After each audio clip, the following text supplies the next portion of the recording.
who's American in the audience?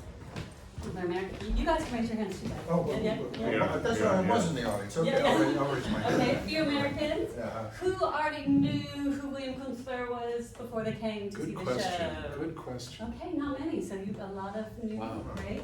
Wow. So who knew who Roy Cohn was? Okay, a little bit more famous. Okay. How about William Quinn? Who knew anything about Central Park 5? Yeah, so a lot of people probably saw the Netflix documentary. Chicago 7? Freedom Riders? Okay. Yusef Salaam came to a performance No way! in New York, yes, Wow. and he is such a gentleman. You cannot imagine him beating or raping anybody. I mean, and now he's a city councilman. He's been elected, yeah. He's on the city council of Manhattan. Yeah, and one of the ironies was, of course, when Trump put out a full-page ad trying to get the Central Park 5 basically lynched. Killed. Yeah. Yeah. And now Trump is on trial, and Yusef Salaam expressed his sympathy for for Trump being having to face. Wow, I haven't heard that. It was irony. It was irony, Jeff. It was irony. Unintended. It was irony. I think this is intended. I think it was definitely. It was. Yes. Listen to the over here. Okay, any lawyers in the audience? No lawyers. And finally, who knows they already have a question they want to ask? Okay, great. Wait. Look, I'm going to get the ball rolling. I have a few questions I want to set the stage with, and then we will come to you, and hopefully the rest of you will be warmed up by then. As I was saying, I am a US, UK dual national myself. I'm a political junkie. I'm an activist. So this is like right in my wheelhouse, this show. And I feel that having seen this performance and also just preparing for this, it's been a masterclass in many ways, an acting masterclass, thank you, but also, you know, I felt like I've witnessed legal masterclass and also kind of a masterclass on 20th century American history. You know? And one of the things I find so invigorating is, for me, this is not going to end here, and I imagine it's the same with a lot of you. I want to learn more about William Kunstler in so many of these cases and the implications. We'll come back. Let me make a suggestion. His daughters. No. Because I know, I got that. Okay. And so they're trying to do my job for me. But the producers of the show also anticipated that. So this is but the first in a series of events that are running alongside the production. I know. And that includes the first event is a playwriting masterclass, another masterclass with Monday. Oh, by the way, we're jumping all over the place. Yeah. They've rattled me, but this is the playwright Jeffrey Sweet, and the actors are Jeff McCarthy and Nikela Norman. So thank you again. It really rattled me, Jeff. But it starts with masterclass, playwriting masterclass with Jeff on Monday, and then we've got a series of post-show Q&As, including with two of Kunstler's daughters that are mentioned in the play, who also have created a documentary. Actually, no, that they were what we talk about are his two older daughters. Okay. His two younger daughters from Margie are coming to show their film Disturbing the Universe on the 14th. I think the screening's on the 13th, and then you have a Q&A with them on the 14th. Right. And then for the UK legal Eagles amongst you, I'm also really excited. I might have to come back, Jeffy, sorry. But on the 15th, we're also then talking here about the implications for human and civil rights from a UK perspective with Good Law Project founder Julian Long, and also Simon Hughes, who used to be a local MP and was part of during the coalition government, was the Minister of State for Justice and Civil Liberties. So there's so many incredible angles that will be talked about. Did I miss any? No, that's okay. So then let me also tell you, this play, this is its European premiere and UK premiere here at the White Bear Theatre, but it has a history long before this. So Jeffrey read it in 2013. He wrote it inspired by Jeff. Because I look a bit like Bill. And it was a huge hit. It then transferred to New York Fringe Festival, to an off-Broadway run. It's run in Saratoga. We've got several producers from different lives. And so it last was seen, I think, in 2017 in the US. No, the last it was seen, actually, it was running with a different actor who, alas, is with us no longer in Sarasota, and we were closed down by COVID the last two performances. What? Who are you talking about? No, there was an actor who was doing it. Sorry, I Sarasota? I didn't know about this. Yes, no, Sarasota, Florida Studio Theater. Oh, Florida. Florida, Yes, not Saratoga, Sarasota. Gotcha. Different Sarah. But Sarah. I went down to see it, and I arrived, and they said, we'll have to put you on a standby ticket. Oh. We're so sorry. I said, no, that's good news. Thank you. I'll take that. But it was, but I didn't have anything to do with that production. I went in. It was a production. It was just done independently, and this actor down there who was passionate, he wanted to play this part, and it was the last part he played. How was it? Oh, you were better. You were better. A loaded question. Yeah. But in the press release for this production, Jeffrey, you said that at a time when America is short of heroes, I decided to write about one of my personal heroes. Yeah. So I want to start from that perspective in our discussion now. Why? I think the play shows why he should be a hero to many of us. But when were you first exposed to him, and why was he a personal hero? Well, I'm a child of the '60s. I know I look decades younger. Yeah. But I'm a child of the '60s. In fact, I was in the Chicago area during the '68 convention riots. Wow. Were you? My parents would not let me out of the house. You are not going down there. No, you are not going down there. We want your head to be kept intact. Yeah. But and I was going to NYU when a lot of the activism in Colombia was happening. Mm-hmm. I was surrounded by this. I had a lot of friends who were involved in various ways, and so I was pretty conscious of that, of the politics and of the political events, certainly of Watergate and all the rest of it. Mm-hmm. And there are precious few. I'm something of an idealist, and one of my other heroes, of course, was Clarence Darrow. My grandfather, whom I never met, my grandfather was a labor lawyer in Pittsburgh, and at one point Darrow asked him to be his law partner. My grandfather said, well, this guy will never make a buck, and he turned him down. And he was right, he never did make a buck. Really? But, so this is part of the DNA. My dad worked for a while in Washington at the Library of Congress and was friends with Chief Justice Warren. Mm-hmm. And in fact, Warren asked him to be a sort of silent resource on some of his speeches. My dad helped him write 2 anti-McCarthy speeches. Oh my goodness! Wow. So this is part of the DNA of my. And you know, the Warren investigated the whole JFK assassination. It's part of the air I've been breathing since I was a kid. And then what happened? I actually met Kunstler once. Okay. Yeah. There was a theater conference going down in Atlanta. I went down. I taught all day. I was exhausted. Somebody said, come to dinner. I'm sitting there. I'm at the table with William Kunstler. I am so tired. I cannot say anything. Was he I actually can't believe that. I can't believe that. He was a big theater fan. He was down to see some plays. And so we're sitting there, and I'm thinking, I'm sitting with one of my heroes. This is a perfect opportunity to have a conversation with him. That's how tired I was. I couldn't say anything. I was just sitting there. Did you know that, by the way, that he also occasionally acted?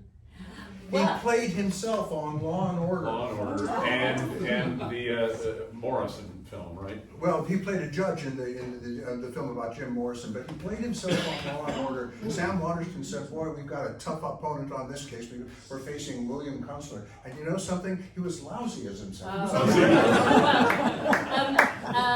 Not a good actor. In terms of continuing your learning, the producers have also produced this incredible study guide, which includes information about his acting, but also his poetry, some lovely poetry as well. Yeah, I have his books. Yeah. He has 3 or 4 books. and there have been many, many, many other books written about him. The most hated lawyer in America is one of the most famous. Yeah. So Jeff, from an actor's perspective, I can't imagine there is a greater gift or compliment than to have a play written for you. Yeah, truly. And when I was in 6th grade, I need a beer. When I was in 6th grade, William Kunstler came to, thank you. William Kunstler came to UCSB, University of Santa Barbara, gave a speech at the football stadium. The next day, the activists, he didn't tell them to do this, they went out and destroyed Isla Vista, the town, including, they completely destroyed the Bank of America. And my father drove me down there about 3 days later, and we drove through all this stuff, but I had no idea it had anything to do with William Kunstler until just about 5 or 6 years ago. But they wouldn't let him speak anywhere else in Southern California after that, because of that, what happened there. Yeah. And has your approach... Anybody else want to sip? I think you should have a drink. Have some. What is it? Beer. No, I'm okay. He drinks beer every night, but not now. You want to make out? Oh my goodness. But Jeff, so as I mentioned, you first played the part in 2013, you returned to it in 2017, now you're coming back to it in 2024. Has your approach changed at all in those various iterations? Yeah, my mind, I'm going to be 70 in October, and my memory is not what it was even a few years ago, you know, so that's been a little tough, you know, but it's a great, great, great honor to play this guy, because I completely agree what he's about, you know, He had to sort of audition for the Kunstler daughters. Okay. I did? Yes, well. Oh, we all met them. Well, yes, I mean, what happened At the was- Waverly Cafe, it's where he met with all of his clients. And we met in the booth where he used to meet with his clients. Yes, that booth doesn't I knew that exist. if I was going to write this, I had to have access to his writings because they were copyrighted. Yeah. So I got in touch with Sarah and Emily. What had happened was I'd seen their documentary, Dividing the Universe. It's a And great film. And I was Great like, film. I was looking at the documentary and I thought, he looks like Jeff McCarthy on a bad day. Yeah. And that's where the idea came from. I came there, called Jeff up. Yeah. I said, watch the documentary. Jeff called me back. He says, I can play this guy. Yeah. And so I called up Sarah and Emily. I was able to reach them, and they said, meet us at the Waverly Tavern. At his booth, at where Bill the Kunstler met diner. all of his clients. Do you remember the song Frank Mills from Hair? Yeah. I met a boy named Frank Mills. It was in front of the Waverly. It's the Waverly. Oh, that's right. Yes. So anyway, it turned out that he met his clients in that booth, and so Jeff and I are sitting there, and Emily and Sarah look at him and say, yeah, we can kind of see this. They said, so it's going to be a solo show, right? Yeah. And I said, no, he's got to have somebody stand up to him. Yeah. Right. I said, you guys They stood up to him. fought They with stood him up while I to was him. alive. Yeah. And then they went, you're not going to put us into the play. Yeah. And I said, no, I think it's got to be. That's where I come in. Well, Kerry is a fictional character, but not that fictional. I have friends who saw Kunstler talking, and there were frequently people who got into his face. I'm sure. Well, before I bring you in like that, I just wanted to say we were referencing Jeff's singing voice because I love the fact that he has played a very famous lawyer on stage before that, and that is Billy Flynn in Chicago. Yeah. I played lots of lawyers actually on TV and such. Yeah. But that one with But singing. Billy Flynn, yeah. And so, Nikita, tell us, you have joined it for this iteration of the show, is that right? Yes, I joined last January. We did a show in Saratoga Springs. I think we did maybe 4 or 5 shows, and then we didn't know necessarily what we were going to do next. And then this came along. So yeah, I'm here for this. Yeah. Have you been to London before? I had not. Oh. This has been pretty cool, I will say. I like y'all. We were planning to go to Edinburgh, but it fell apart. It got And I won't tell you why. expensive. It just got so expensive to do it in Edinburgh, and then all of a sudden this opportunity came up, and it's been a dream. It's been a dream for me, frankly, to do a play in a London pub. It's been a dream for me. I'm such a fan of British theatre. I've been Beyond the Fringe was one of the things that got me started as a writer. Yeah. And I've seen so much, and so the idea of being able to come and do a play in London, and I'm hoping that it will give me the opportunity to meet the writers I admire, Yeah. the actors and directors that I admire. So partially the reason is to be able to meet Well, people. I hope you get all the invites, but I'm wondering if you can ever get a word in. But before we go to the audience questions, on a serious note, you, I think it's fair to say, come from a different generation from the rest of us here on the stage. How much? Okay, hold on. No, I'm not even as a goof. Go on. That was a joke. I'm teasing you. Actually, this takes place before I was born. I won't say how long, but yeah, before I was born. So did you know anything about William Kunstler, and what have you enjoyed learning the most about as part of this process? I will say no, I didn't know about him specifically, but I did know about like the Freedom Riders. I knew a little bit about the Central Park 5 and Chicago 7. So those are little things that I did know, but I didn't know him specifically. But I think what I've enjoyed the most about this experience is I learned more about American culture, which, I mean, social studies should teach me that, but it doesn't do that good of a job. So here we are. So I learned a lot of stuff that doesn't only pertain to like American history, but like the history of a lot of people that I'm connected to, you know, civil rights and whatnot. So I think it's been like very educational in that standpoint, and I appreciate that. Yeah. Great.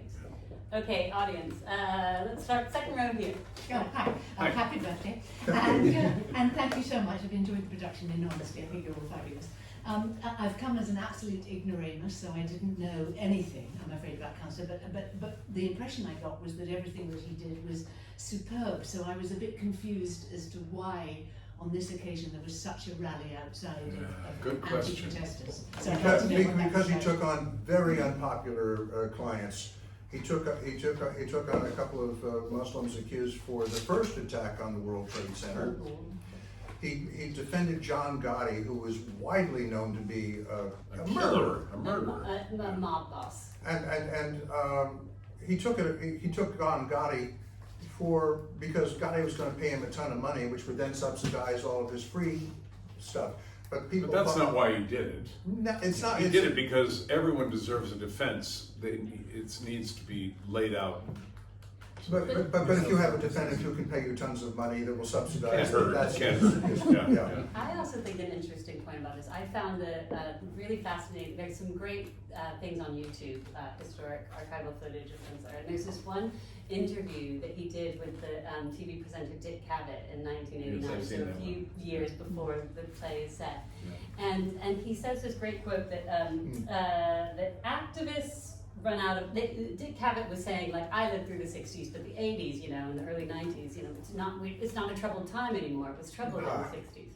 And he said, yes, activists might run out of movements, but lawyers never run out of clients. So he doesn't stop being a lawyer just because the times become less interesting. But of course, the irony, of course, is that since then, I guess we live in much more interesting times again. So we've had very big issues. You know that Dick Cavett almost came to our Saratoga performance. Oh, I didn't know Yes, that. Becca tried to arrange that, and it looked like he was going to, and then he didn't.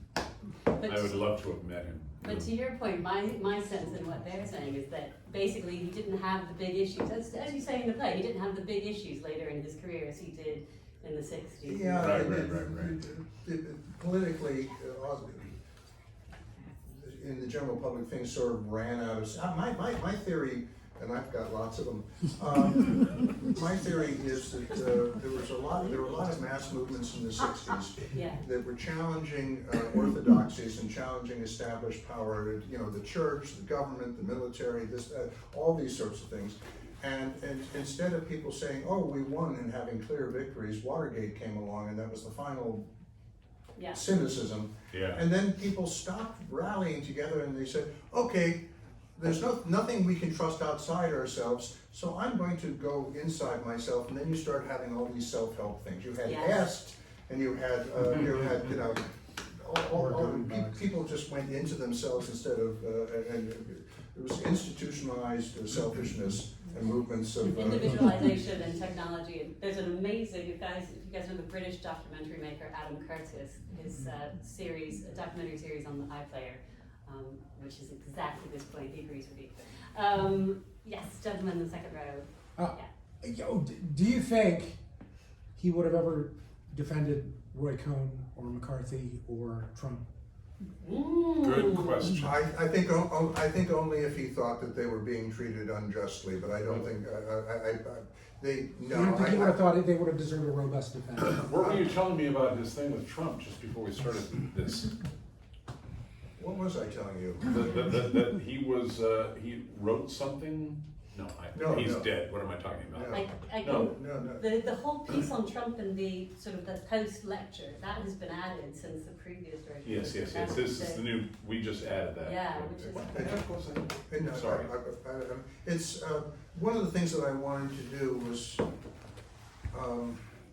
There's a continuum though, and part of the reason that we kept harping on Roy Cohn is that Roy Cohn may be dead, but the virus that he let loose is still out. Well, he was the inspiration to Trump, right? Yeah. I mean, at one point, Trump a few years ago said, "Where's my Roy Cohn now? I want Roy Cohn." Like this is so Roy Cohn. I actually managed to avoid shaking hands with Roy Cohn. It's really useful. No, I had a play that was done at Lincoln Center in a theater called the Mitzi Newhouse Theater. Mitzi Newhouse was still with us, and she had this big duplex apartment on Park Avenue. And I'm coming down the stairs that looked like something out of Auntie Mame, and there's a receiving line. There's a receiving line of people who are in the audience, and I recognized Roy Cohn as one of them. Wow. And I thought to myself, if I shook hands with this guy, my father would never forgive me. As I was coming down, I pretended to see somebody in another room. I said, Jay, I've been trying to breathe. Sorry. And I ran out of the room to avoid shaking hands with Roy Cohn, because I knew he was filthy. He did do. I have to give him credit for one thing. A friend of mine, I'm blanking on his name. He was a journalist. His Sidney Zion. You said? Yes, I remember. Okay, Sidney Zion was a journalist. His daughter was admitted to a hospital with an allergic reaction, was mistreated by the hospital and died because the interns had been on such heavy rotation that they hadn't slept for like 48 hours. And the one good thing that you can ascribe to Roy Cohn is that he put his energies behind instituting the Libby Zion rule. So, which establishes that interns cannot be worked to a point of stupidity. Yeah. So Sidney was always grateful to Cohn for that. It didn't make up for the rest of it. No. By any bloody means. It's a good reminder that everyone is not all bad or all good. But I was actually thinking a lot when I was watching this, particularly in performance. I wonder had Kunstler lived much longer, like how he might have got through the Me Too era. With all I don't think he would have. No. I don't think he would have. I think that's true. Not. That's true. He probably wouldn't have. No, I think there was a whole batch of, and this was something also part of the 60s. If you were a celebrity in the 60s, for any reason, hordes of incredibly inappropriate women threw themselves at these people.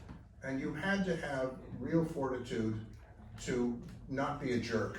Yes. And most of these people did not have that fortitude. I am loving that. I'm watching my kid reaction. By the way, in the performance, I was just adoring watching your facial changes and like your looks of discomfort and then sort of getting into it. But tell me, you looked a little bit uncomfortable again while Jeffrey was saying that. What are you thinking when he's saying that?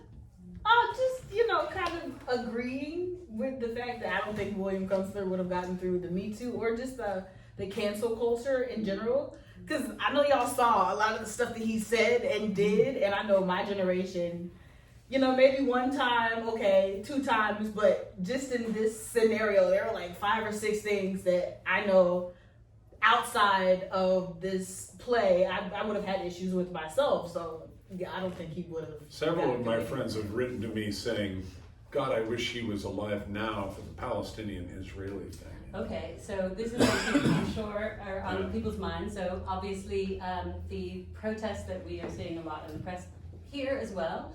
The encampment started at Columbia, where he studied, where And where in my mind this play actually takes place. and it takes place. So what do you think, Jeff? Where would he have been? Would he defend the students arrested?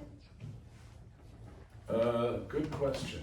I'd have to think about that a bit. Do you have a thought on that, Jeff? I think for I think he would say free speech issue, yes, he violence is not the answer to the problem we're having here. And all these kids at Columbia, lots of kids are being expelled and arrested and all this shit, you know, and their commencement thing is next week, and it doesn't even look like it's going to happen. So I mean, well, but this is also, I don't know if you paid attention to the controversy at Penn. In Penn is the International Writers organization that focuses specifically on civil rights of writers and legal rights of writers and so forth. Penn University. No, Penn. no, Penn Penn. America. Penn. What does it stand for? PEN. It's I don't remember. anyway. What's this? It's the Writers' Justice Organization. It's an international Are you a writer? Yes, this is Jeremy Kerrigan, who co-wrote the Broadway hit Lifespan of Effect, and we're working on a project together. I'm friends with Greg and Jeff. So. Anyway, Mark, I'm sorry. but Penn was going to have this big annual thing. I mean, they rushed to the right to help writers get out of jail and so on. And because of all this, Tony Kushner was going to get an award, the Mike Nichols Award, I believe, and they've canceled the ceremony because the acrimony within Penn among writers is so intense that nobody can get behind what the political stance should be for the ceremony. And for those who don't know Tony Kushner, amongst other things, Tony Angels in Kushner, America. And in America, for those people who know Roy Cohn, you probably know him from Angels in America because Al Pacino played him in the movie that Mike Nichols directed. He's the idiot in that play. Well, idiot's not quite the word. He's the evil genius in that play. So, He's evil. do you have any Right. or just He was a saying, genius. I'm having trouble winding them up. Okay, so you can see we can talk all night. That's why there are many, many Q&As. But is there a final question from the audience? Yes. Could I just say thank you very much for bringing this amazing Thank you. amazing cast to London. Thank you. And it couldn't come at a more appropriate time in British politics. Really? Because there is a mass climate change campaign going on in this country that the UK government is trying to stamp out and are using the legal system to do that. There's a case of a wonderful lady called Trudy Warner, 68-year-old social worker who was arrested for contempt of court. And it's just been revealed that they've thrown that case out, thank heavens. But there have been many other cases where the government are trying to shoot the messenger, as they were in America on many, many issues. And I think that's what he was fighting for. Right? The government just lost another case yesterday. They did. Wow. And Wow. they're small triumphs, but that's the movement that they are attempting to push climate change off the agenda. Yeah. But it's the most important existential problem for humanity. And yet all the buses are hybrids, which I'm pleased to see. Well, yes, If you want to glue but yourself to the I'm stage, certain he would be very much in the forefront of the movement and defending climate change. The gentleman makes a great point, but was there a particular reason that you wanted to bring this play here this year? This year is an accident. As I said, we were raising money to bring it to Edinburgh. We didn't have enough money. There was a little bit of money in the kitty. Michael was kind enough to invite us, and otherwise it's serendipitous. Just as it's serendipitous that we have a play that is dealing with where he's saying it's too bad that Columbia is so quiet and everybody wants a cozy berth in Wall Street. Of course, right now Columbia is not quiet at all. Right. So I then, if you'll forgive me, I wanted to wind up because I wanted to come back to that because with the Chicago 7, with what happened at the Democratic National Convention in 1968, many of the political commentators on the at the time said that was the night that Richard Nixon was elected. That many of most American voters sided with the police, with the mayor, with the point, the stance taken against the protesters, and then Nixon got in with a silent majority, the law and order and everything. And of course, there's a lot of commentary that is saying that what is happening on U.S. campuses is hurting Joe Biden, that the protests in general, the feeling about what's happening with Gaza, that people may not vote for Biden. Do you worry, as I do, I have to say, that, Well, I worry. this might help Trump get in? I worry for a number of reasons, but I think this is what I'm holding on to. Okay. First of all, there's a criminal trial in which Trump is sitting there and also falling asleep at his own trial after he was making fun of Joe Biden. But as more and more stuff is coming out, people are beginning to hear, yes, he actually did a lot of this stuff. And there's a huge percentage of voters, including Republican voters, who say who could not vote for anybody who is convicted of a felony. I think there's a pretty good chance he's going to be convicted for a felony. Another thing is women, a huge percentage of women, right and left, are furious over the overturning of Roe v. Wade, and he was the architect of that. I think, and yet he was in favor of it 4 months before he was elected president. I mean, so my hunch is, what may happen is that there will be a lot of people who could not bring themselves to vote for Biden, but will not sully their souls by voting for Trump. And I think people will go to the polls, and a lot of people will refuse to vote for president. God, I hope that's not true. I hope that's not true. But I think that the newspapers are stirring up all this shit just to sell more newspapers. So that I think in the end, Biden is going to be elected by a huge margin, I think. And it'll just sell more newspapers because it'll be sensational. I would actually like to end with giving the last word on this to Sheila, because it is your generation who I think is going to be very decisive in this. So the question is, am I afraid that Trump might be elected? I can say that I have a fear for either direction, because when Trump was in office, there were people who were very in support of him, who acted all kinds of ways, and hate crimes increased against people of all colors. So let's say he doesn't get into office, and there are people who are gung-ho for Trump that are going to be angry anyway. So for me, I can hope for Biden, and I can encourage the people around me to vote for him, the lesser of two evils for a few different reasons. But I can also say that I have a fear, even if Biden does get elected, simply because of the people that Trump has incited in his last few years. He's not the lesser of two evils, Biden. Well, this is. We'll hear some interesting conversations in the dressing room, I think. I think then that this is something that we can definitely continue in the bar afterwards, and coming back for the subsequent events. But for those of you, I do want to say one about Monday at noon. It's not just for playwrights. It's anybody who wants to talk about how plays are made. I'll be dealing some with. I think if you like theater, I can give you some sense of the technique, which you may enjoy some plays more, knowing some of these techniques. So that's Monday. And the other thing is, I so urge you, it's free. I so urge you to come and see the documentary that Sarah and Emily did. They will be here. They will also answer questions. Without them, this play wouldn't have happened. It will be here on Monday? No, not this Monday. It's on the website. It's on the White Bear website. 13th May and 14th. And they're remarkable and interesting people. They are also lawyers, and they take on unpopular causes. Wonderful. So and they keep referring to me as Mr. Kunstler. Oh, that was hilarious. He was down on a subway. He was down on a subway platform, and he's on the subway platform, and he suddenly hears people shouting at, hey, Mr. Kunstler, and he looks up on the other subway platform with Emily and Sarah. waving at His him. two younger daughters. Yeah. Okay, and now audience, finally, you are now officially champions for this play and for the subjects that it covers so beautifully. So please we go forward and spread the word. It's here at the White Bear until the 18th of May. And please join me in thanking Nakila and Jeff and Jack. Thank you. Happy birthday to you.